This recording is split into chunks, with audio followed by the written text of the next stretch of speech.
Okay, we started, we continued our discussion last time of the politics of ideas, and we had gotten into some discussion of an ideology as a more or less consistent set of beliefs about the purposes or scope of government.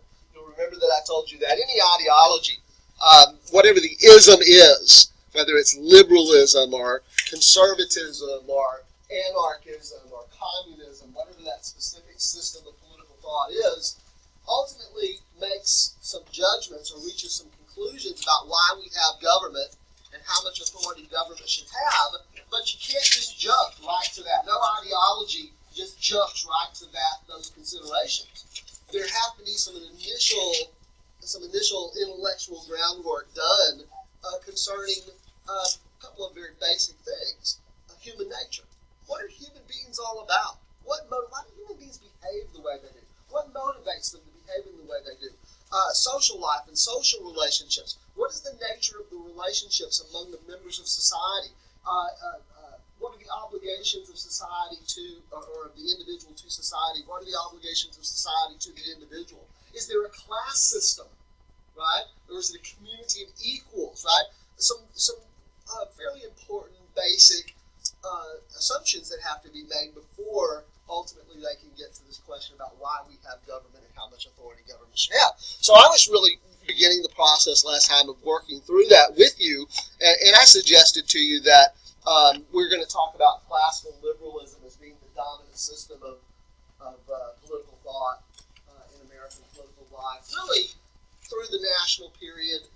By that I mean going back to the founding of the Republic in 1776 with the Declaration of Independence.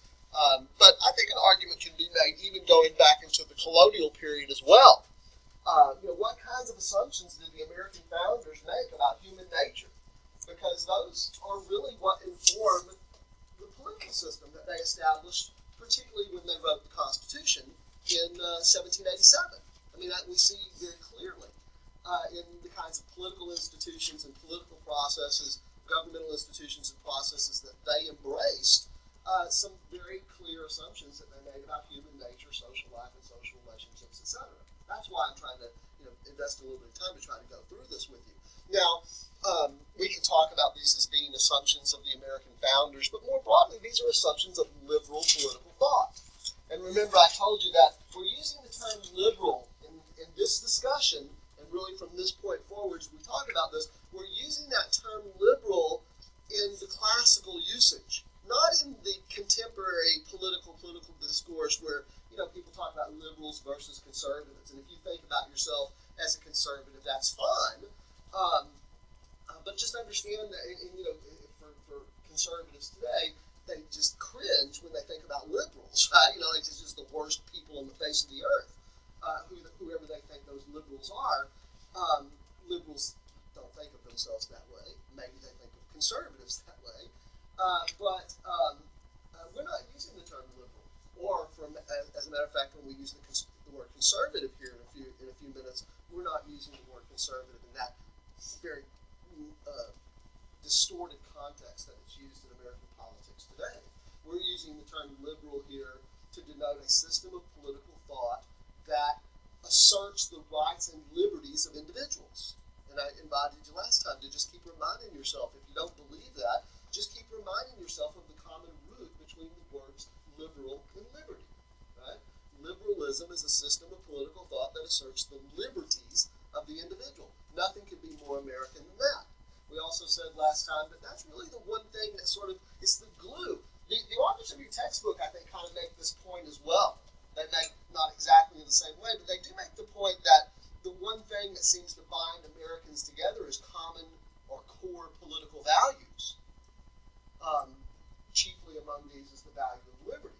That Americans, regardless of their national origins or their race or ethnicity, or income level or educational achievement or religious background, all the diversity of American life, notwithstanding, most Americans, there are exceptions, but most Americans have sort of accepted, bought into the liberal value system.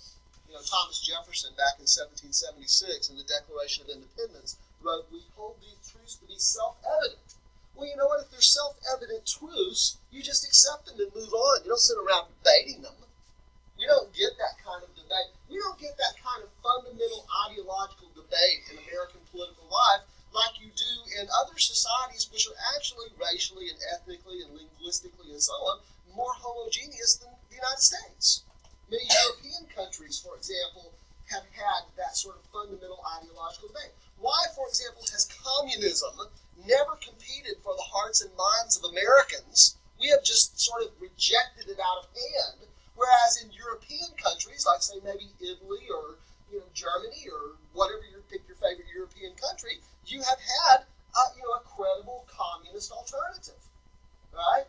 Or fascism, or anarchism, or any of these other systems of political thought, of ideology that we'll talk just a little bit about here in a second, right? Americans have just sort of rejected those, and I think that goes back to the very founding. And I think those words that Jefferson wrote are very powerful and have a lot of meaning for us even today when he says that they're self-evident truths. As I say, if they're self-evident truths, you don't sit around and debate them. You just move on. Have you ever heard as divided as we all think that American political life is today, Democrats versus Republicans, liberals versus conservatives, etc., to hear the media people talk and the pundits talk, you can't get farther apart than a Democrat and Republican in the early part of the 21st century. But have you ever heard anybody involved in the political debate today, whether you want to call them a liberal or conservative or something else, who trashes the Declaration of Independence? Have you ever heard anybody out there say, have you ever read the Declaration of Independence? Have you seen the nonsense that's in that thing? Of course not. How could anything be more wonderful, right? The Constitution, have you ever read the Constitution? What a bunch of garbage that is. Liberal or conservative, we don't debate the wisdom of the Constitution or its framers. We may debate whether or not what we're doing today is consistent with the wisdom of the Constitution and its framers, but we kind of accept it as for many Americans, you got the Bible and you got the Constitution. Did you have a question? Oh, I was saying that I've read the argument about how when the Constitution was written, that was a different era and the different that's the only argument I've heard about trashing the Constitution. Those guys were riding around on horseback, they don't it's different from today. Well, sure. I mean, there's lots of differences between then and now. One of the differences is, how about this? Just to kind of hammer my point home, and then we'll break some new ground. One of the differences between now and then, I just said a moment ago, is that virtually no one in American political life today trashes the Constitution. I don't hear anybody out there saying, we really ought to trash the Constitution and come up with something new. Right? But did you know back then, at the time that the Constitution was written and being in the process of being ratified, there was serious opposition to the ratification of the Constitution. Apparently, the wisdom of the Constitution and its framers was not so conspicuously obvious to the opponents of the ratification of the Constitution. There was some question, I don't want to jump too far ahead of the game, but there was some question at the time whether or not the Constitution could actually be ratified. And the ratification of the Constitution only came about as a result of a political compromise, which we'll get to. But that's one difference between then and now, is that we just kind of accept it as gospel today, almost, right? But back then, there was no such clear or conspicuous sense that the Constitution was this wonderful document that was going to order our lives and make things wonderful and, so on. All right, so we had started this process last time, as I remember, talking about the assumptions of liberalism with respect to human nature. We said that human beings are rational. We got into some discussion of what liberals understand rational behavior to mean. And as I told you last time, it has lots of implications, but I think the main thing for our purposes is to say that it suggests that human beings have the ability, when faced with alternatives, to choose the alternative that they believe will bring them the most net benefit. It involves a cost-benefit calculation. We have some sense of what the costs and benefits are of each alternative in front of us. And we do some sort of calculation. Oftentimes it's almost instantaneous, but we do some sort of calculation about which alternative will bring us the most net benefit. Okay? And that is indicated by our behavior. The example I was trying to use, even on very routine or mundane kinds of decisions that we make, like where are we going to go for lunch, right? We think of all our alternatives, and if we show up at Chewy's down there and have the enchilada plate, then that must mean in our calculation of all the costs and benefits that are associated with all of the alternatives out there, we get the most, I believe that I'm going to get the most net benefit out of going to Chewy's and having the enchilada plate. That must be what that means, right? Now, one of the things that you probably, or I hope, are beginning to appreciate from that discussion is that there's no objective standard for what is rational. That's an important point here. You should not make the mistake of assuming that rational here means smart, because even dumb people behave rationally most of the time. I'm not a psychologist by training. I don't have that in my background, so I could be wrong about this. But as far as I can tell, most human behavior can be described as rational.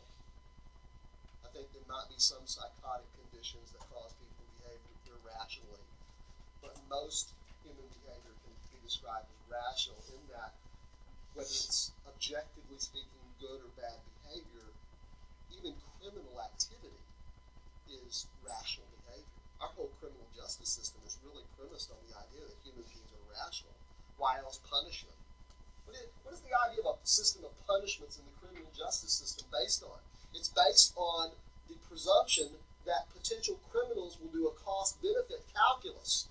And if you can ratchet up that punishment enough, and if you can ratchet up the probability that you're going to be apprehended and caught and prosecuted and punished for your criminal behavior, that you'll make the decision that it's not worth it, that the costs outweigh the benefits.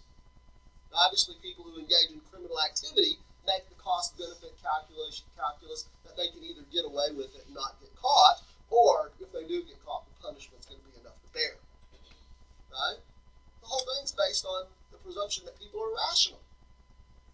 We do have provisions in our criminal justice system to accommodate criminal activities that are committed by people who are behaving irrationally or psychotically, right? But you understand what I'm saying. On the whole, it's based on the premise that people are rational. So it's not an objective standard. You know, one of the examples that I mentioned to you last time was your decision that you make every Monday, Wednesday, Friday, whether or not to come to this class. And your alternatives, let's just keep it simple, are two. Come to class and listen to Fagin, talk about liberal assumptions about human nature, society, and government, or stay home and stream Netflix, right? And if your cost-benefit calculus is that you get more net benefit out of staying home and streaming Netflix, then it would be irrational for you to come to class. Now, sometimes the cost-benefit calculus changes later on. For example, just to extend that, we get down to early May, and you look at your course grade, and you sort of say to yourself, oh, maybe I didn't have a full understanding of the costs and benefits of not going to Fagan's government class. All that kind of changes, right, that cost-benefit calculus. But as it doesn't change the fact that when you made the decision, you made the decision to stay home and stream Netflix because you thought you were getting more net benefit out of that. So that's what we mean by rational here. So, and you can kind of ask yourself as we go through this process, are human beings like that? Do human beings behave in that way? Some of you may say yes, some of you may say no. We'll continue though. Self-interested, is that straightforward enough? Egoistic, looking out for number one, is that true? It doesn't preclude, by the way, liberals I think would say that it doesn't preclude the possibility, the fact that human beings are egoistic, self-interested, it doesn't preclude the possibility that they are charitable also, or altruistic. How else do you explain somebody helping out total strangers when you have a flood and they get in their boats and they come and rescue people? How is that self-interested? Interesting question, right? It's certainly charitable. It's certainly a wonderful manifestation of human charity, right? I think some economists might say, for example, most economists, free market economists, would agree that human behavior is rational, right? So I think most economists would say, yeah, it is charitable, but that person who's getting in that boat and driving around helping, they also get something out of that. Right?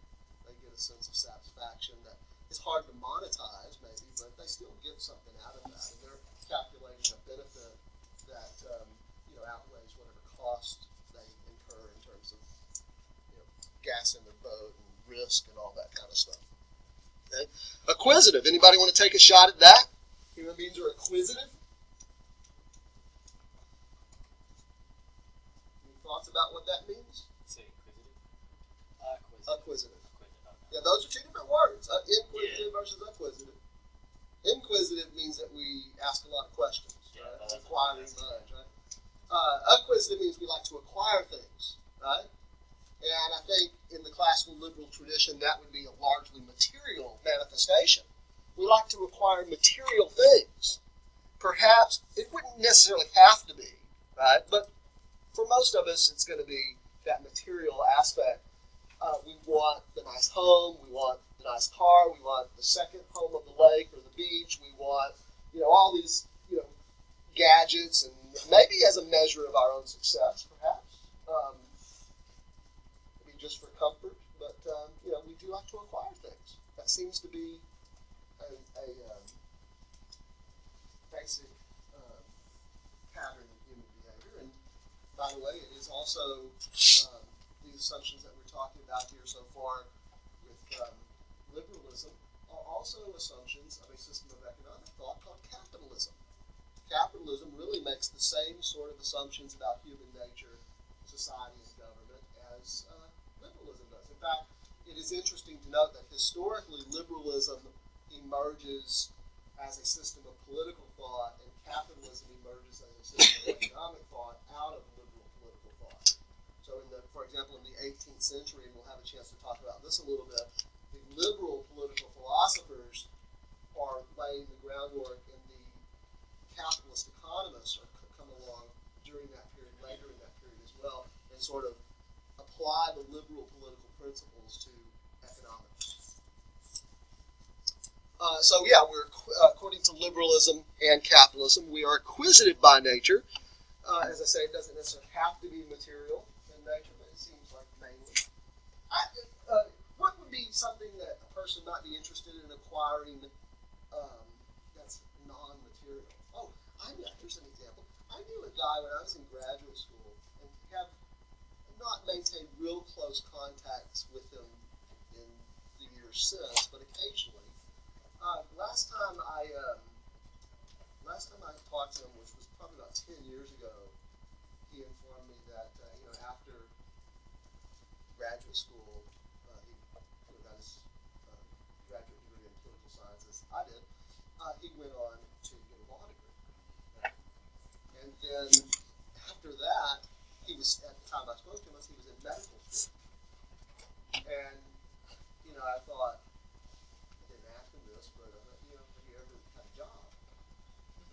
Appeared that he had just spent his entire adult life in school acquiring knowledge. Maybe that's the way he defines his self-worth, is in terms of how much formal knowledge he can acquire. Right? So it wouldn't have to be material. It didn't seem to be for him, but it sure seemed to be acquisitive behavior. Human beings are naturally competitive. What about that? Liberals assume that human beings are naturally competitive. It's hard to imagine too many areas of American life that are not premised on competition. Our economy is premised on competition.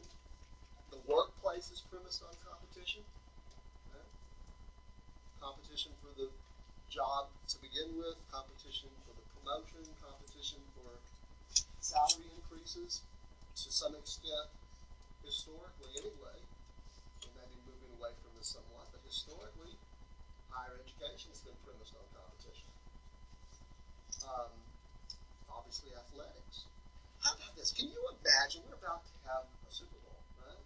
Can you imagine Super Bowl night comes, unfortunately you have to work, right? And your boss is like Fagin, he won't let you have your electronic device on, monitoring the game while you're on work. So you have to wait until work is over, and the first thing that you do is when your shift is over, the game's been over for a few hours now, you power up your phone and you have a text message from your best friend that says, "Oh, it was a great game. Did you see the game?" "No, I was at work. Who won?" "What do you mean, who won?" "Who won the game? Was it the Patriots or was it the Patriots?" Nobody won. What are you talking about? Nobody won. Come on, quit fooling around. Who won? Nobody won. What was the score? There was no score. It was just a demonstration of athletic abilities. You wouldn't know what to do with yourself for the next year, not knowing who the Super Bowl champion was.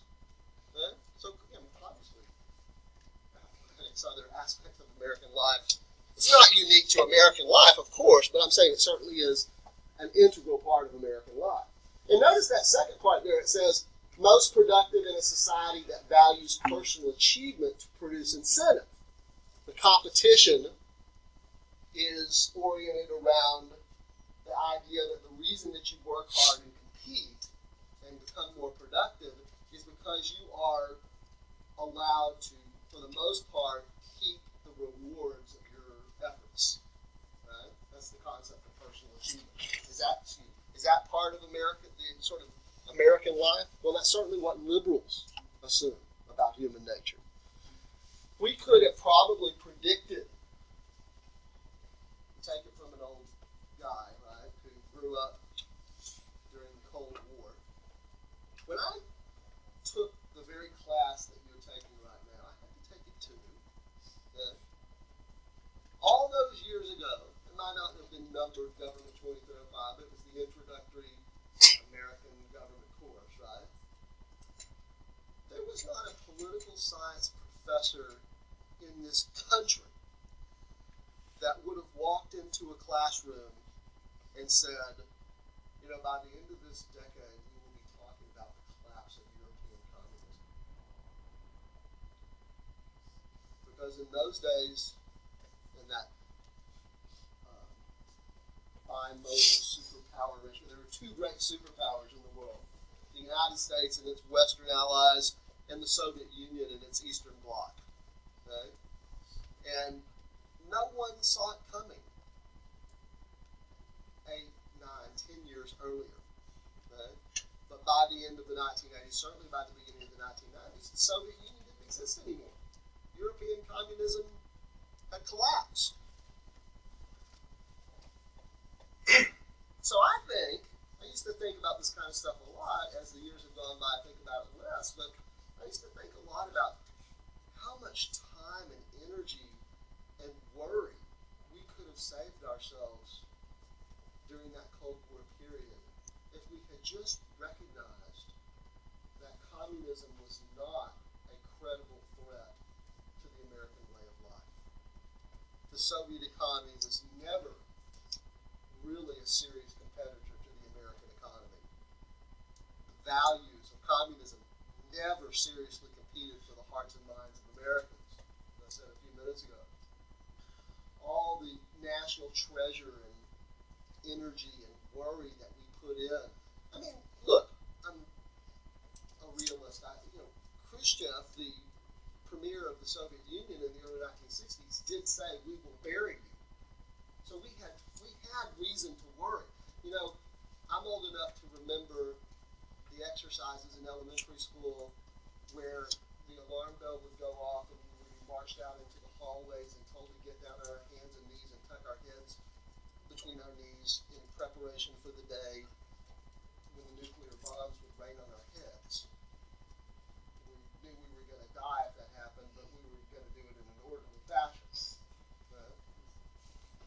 You all didn't have that experience of, well, we were worried. Right? This was a real threat to our way of life. I'm just saying that in hindsight, we probably should have had more confidence in our own value system, that it would eventually prevail. And what is it that's wrong-headed about communist ideology? Well, I think ultimately what liberals would say is that it makes incorrect assumptions about human nature. What incentive does the worker on a collective farm have to work hard and produce and make a good product? or in the collective factory, if they're not allowed to reap the rewards of their hard work. That's why liberalism assumes that human beings are most productive in a society that values personal achievement. Work hard, produce better and more, and you're going to reap the benefits of that. Human beings are imbued with nature, by nature, with certain rights. That's pretty American, right? Jefferson tells us in the Declaration of Independence that all men are created equal and endowed by their Creator with certain unalienable rights. And we'll have an opportunity to talk much more about that idea. So if these are the kinds of assumptions that liberalism makes about human nature, then when it gets to the business about social life and social relationships, it's likely to make these kinds of conclusions, or these kinds of assumptions. Ways must be found to harness the rational self-interestedness and competitiveness of human nature so that the general good may be produced. Liberalism, we've said, is the ideology that asserts the rights and liberties of individuals, but it does have a concept of the general good.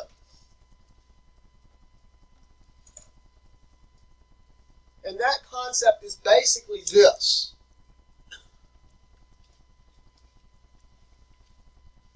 Liberals have historically sort of advocated the idea that individuals are the best judge of their own self-interest. Nobody knows better than you what's good for you. Think about that for a second. The assumption of rational behavior is really premised on that belief, that nobody knows better than you do what's good for you, particularly not government. So if you are allowed a degree of freedom that is practically, the maximum degree of freedom that's practically possible, under those circumstances you are most likely to achieve whatever objectives it is that you have defined for yourself. And when, what is your first name? Eduardo. When Eduardo achieves his objectives because he's free to pursue his interests, and when Shadia achieves hers, and when Thomas achieves his, and Andrew achieves his, right? And all of the rest of us, when we achieve our objectives, the general good is produced as the sum total of all that individual success. I think that's the simplest way to think about the way liberals view human progress, societal progress. Jefferson, in the Declaration of Independence, captures that idea pretty succinctly in the expression pursuit of happiness. I wonder why Jefferson used that language in the Declaration of Independence. He says, all men are created equal and endowed by their Creator with certain unalienable rights. Among these are life, liberty, and the pursuit of happiness, which had been universally understood from John Locke, the British philosopher, to be life, liberty, and the state. And for some reason, Jefferson, maybe he's just being poetic, bless you. Jefferson did have the reputation of being a wordsmith, of being very good with words, right? So maybe he's just being poetic. For a century, going back to John Locke, the concept of life, liberty, and estate, or life, liberty, and property, have been the understanding, right? Jefferson in the Declaration of Independence moves estate or property to the pursuit of happiness. But they all understood what he was talking about. The idea that individuals should be free to pursue their own rational self-interests. And when they're free to do that, they're most likely to be successful. And when individuals are successful, society as a whole moves forward. By the way, that is exactly the same assumption that the economist Adam Smith made in his classic treatise on economy.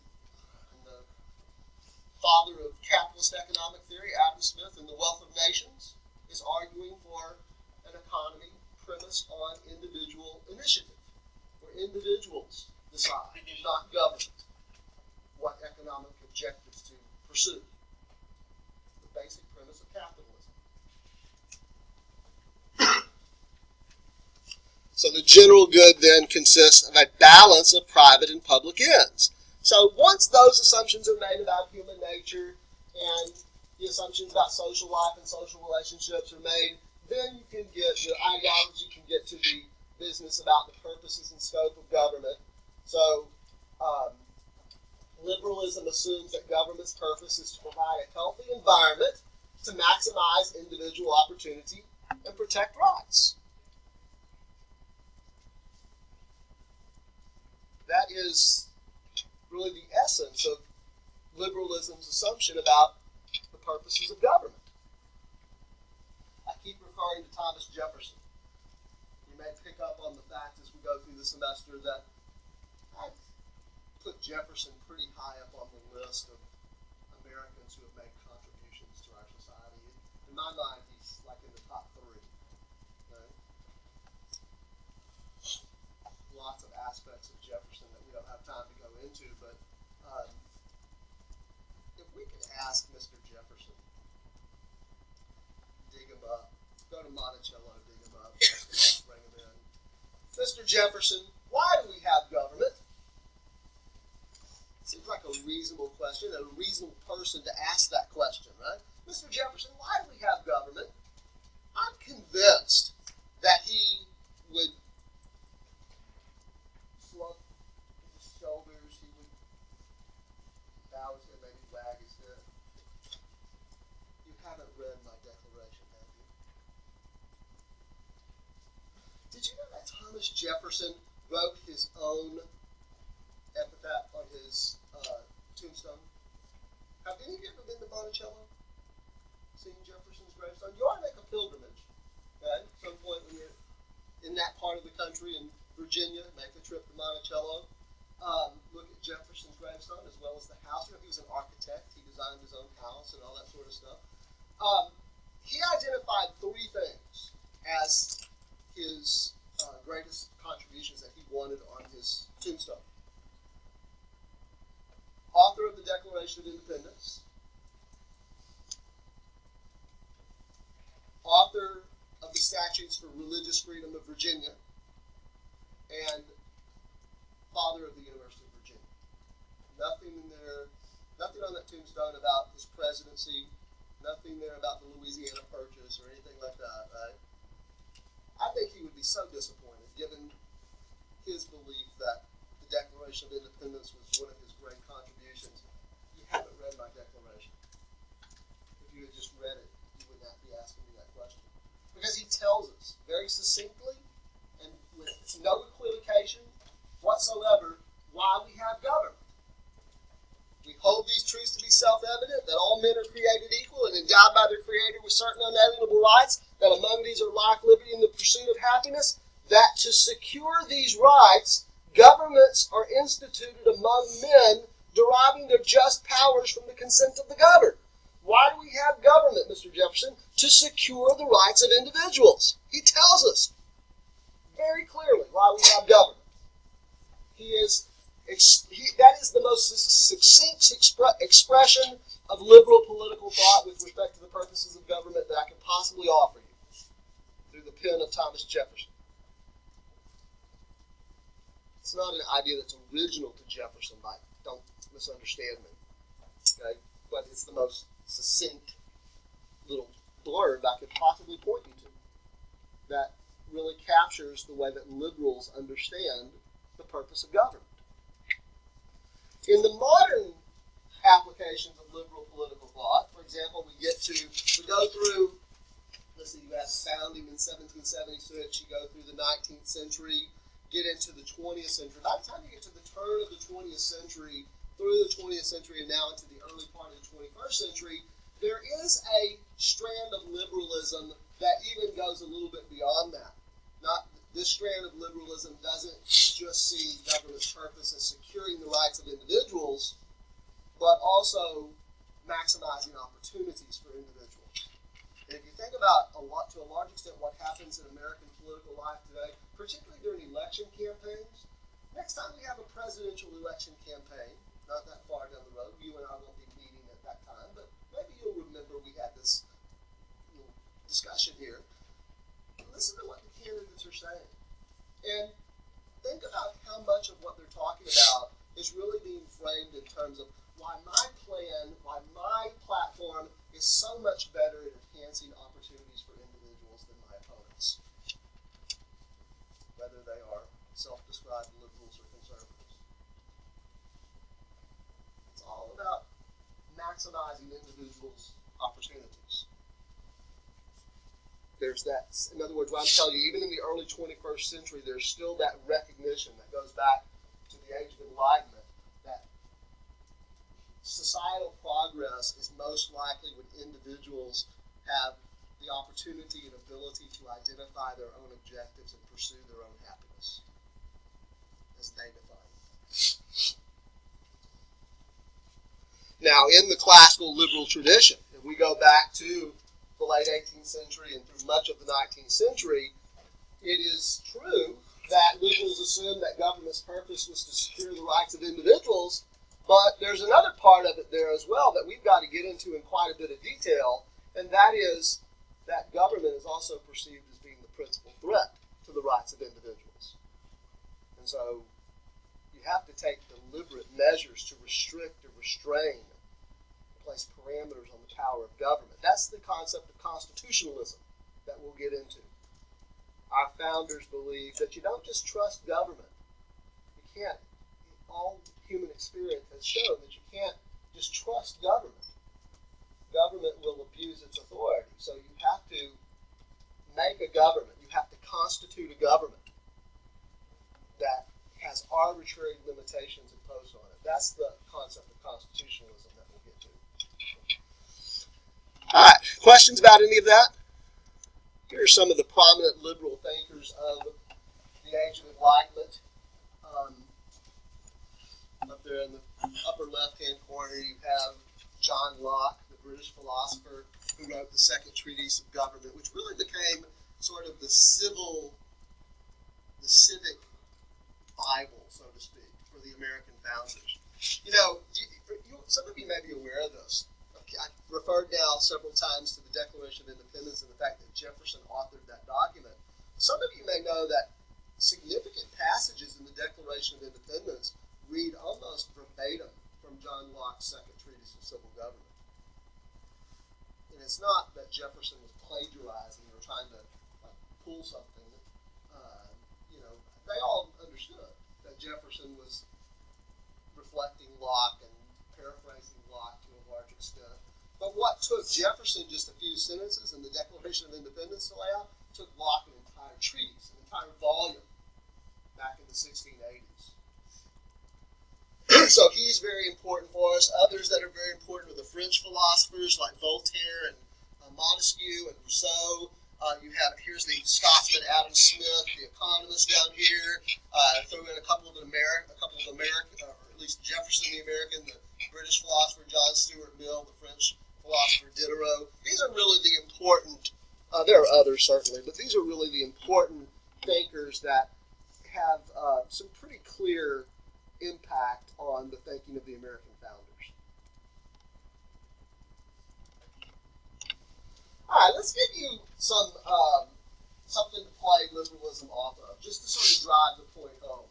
So let's go to one end of the scale continuum and talk a little bit about how anarchists view these things. Okay? Anarchism is a system of political thought that advocates anarchy. Okay? Not surprisingly, right? Anarchism advocates anarchy, which is most simply defined. Don't get so busy writing stuff on the screen that you lose the context of the other stuff, okay? So you kind of have to keep an ear to what we're talking about here as well, okay? So anarchism advocates anarchy, which is most simply defined as the condition of having no government and no laws. So when anarchists ask and answer the question, what is the purpose of government? Basically, their answer to that is, there is no purpose of government. How much authority should government have? What is the scope of government's authority? Zero. No government, no laws. Why would anyone, at any time, advocate the condition of having no government and no laws? Well, before I answer that question, let me just convince you that you're not anarchists. I mean, I don't know you all individually, but my guess is most of you are not anarchists. I'm not talking about like pop culture anarchists, like they have body piercings and, studs under their skin and, dyed hair and all that kind of stuff. I'm talking about genuine philosophical anarchists. So, just a quick show of hands. How many, when you left your home or apartment this morning, locked the door behind you? One. You don't assume that people are naturally good and intelligent and reasonable and mutually concerned about your well-being. You don't believe that they'll respect your rights, including your property rights. Right? You know what? Anarchists make those assumptions. Anarchists assume that human beings are naturally good, intelligent, reasonable, mutually concerned about each other's well-being. These qualities of human nature are evident when people are not encumbered by arbitrary rules. So if we could get an anarchist in here, like a genuine anarchist in here, and I'll give you a few examples of anarchists like I did with the liberals here in just a second, but if we could get somebody like, say, Emma Goldman in here, and say she's deceased, long since deceased, but again, dig her up and bring her in, say, Ms. Goldman, what in the world are you talking about?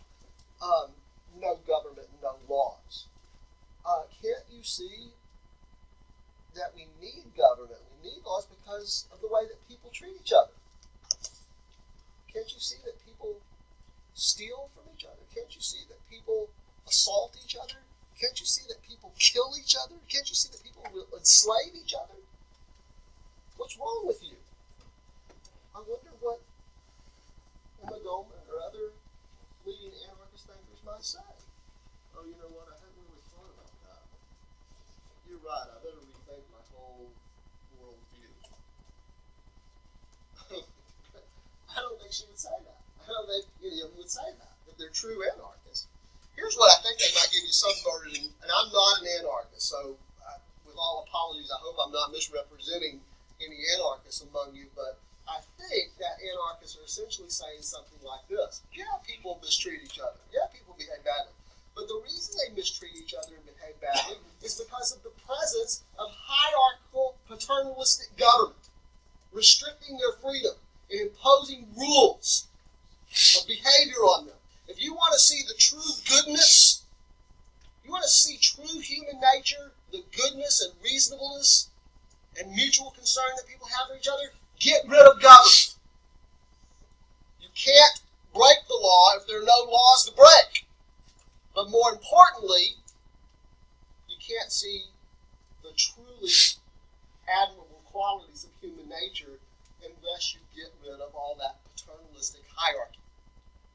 In fact, anarchists say the only reason that we have ever had that in human civilization is to impose a class system, to allow those who have to retain what they have and prevent those who have not from having what they have. That's the anarchist view. The whole reason we have government is to preserve that system of class and privilege. So if you want to see the true community of equals, where true human nature will manifest and all this goodness and wonderfulness will show itself, get rid of government. That's as simple as I think we can make it, what anarchists are arguing. Right? So people, in their true state of nature, human beings do not have to be coerced into behaving in an orderly fashion.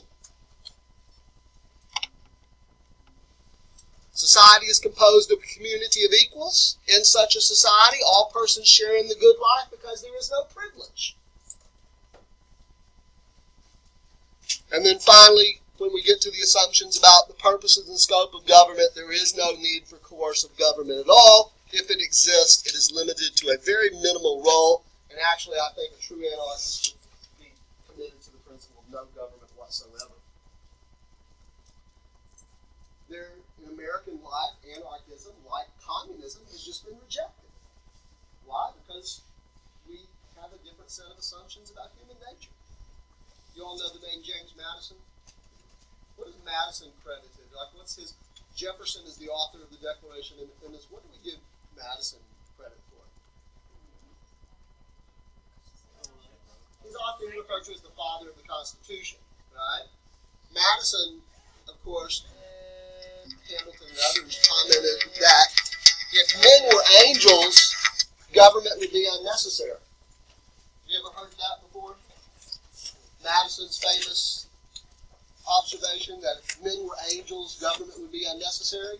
You know what he's saying there? He's saying that human beings don't have divine nature, they have human nature. If they were angels, we didn't have to have governments. But because they're rational and self-interested and inquisitive by nature and naturally competitive, they don't necessarily respect each other's rights. You have to have government. Okay, we'll pick up with that on Friday.